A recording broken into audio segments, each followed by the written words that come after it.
وتعالوا اليوم نساوي أطيب شوربة فطر. شوربة كتير طيبة، شوربة شتوية بامتياز. خلينا نشوف كيف طريقة التحضير.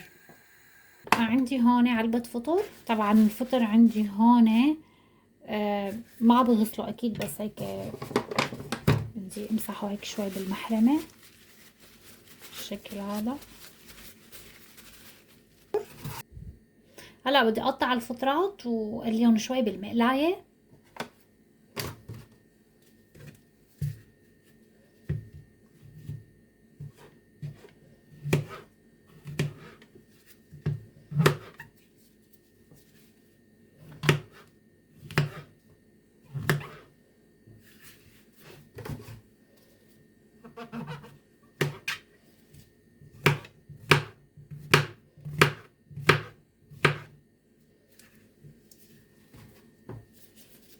هاي كمية الفطر اللي طلعت عندي. هلا بدي بلش اقليها. هلا حمي الزيت عندي، بدي انزل الفطر.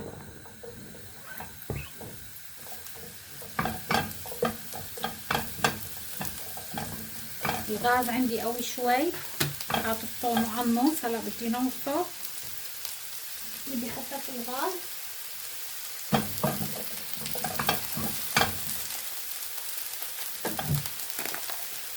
رشة ملح، رشة فلفل صغيرة، عرفها. بهدي النار عليهم وبقلبهم.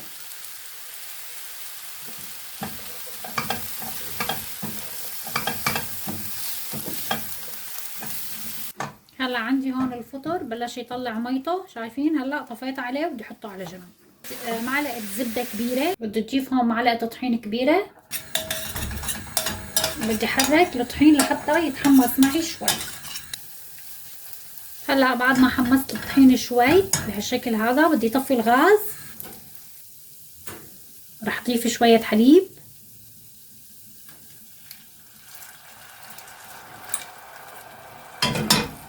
بدي احرك بسرعه.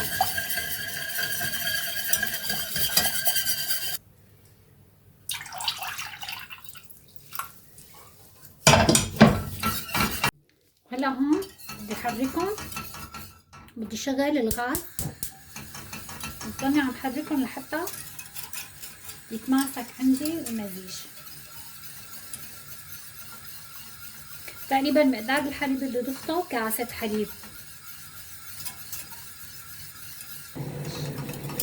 هلا المزيج شوفوا كيف تقل عندي بهالشكل هذا، شايفين كيف تقل المزيج. هلا بدي اضيف له مي.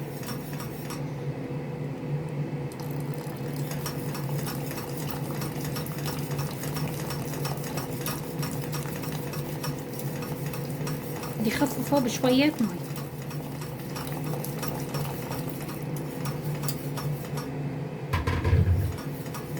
جوز الطيب،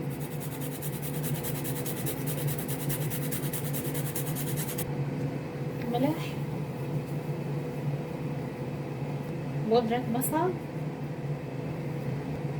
بودرة ثوم، حركهم.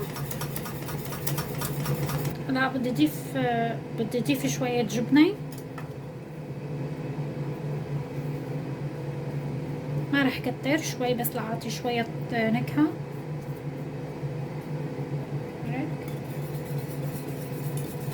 كمان الجبنة بتخليه المزيج يتقل شوي.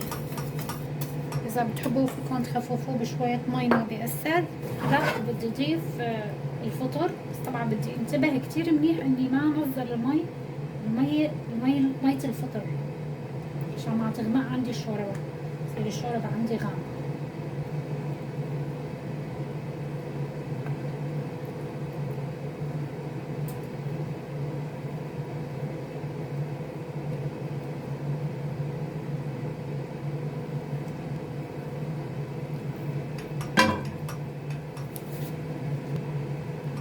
شايفين احلى القوام.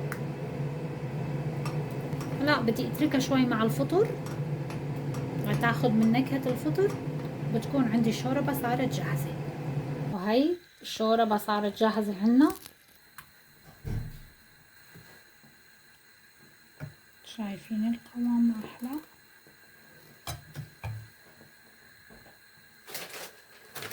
هي رح نزينها شوية خبز محمص،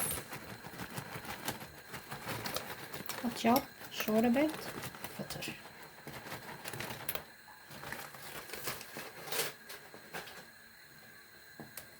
وإذا عجبتكم الوصفة يا غوالي لا تنسوا لايك واشتراك بالقناة. بشوفكم بوصفة جديدة.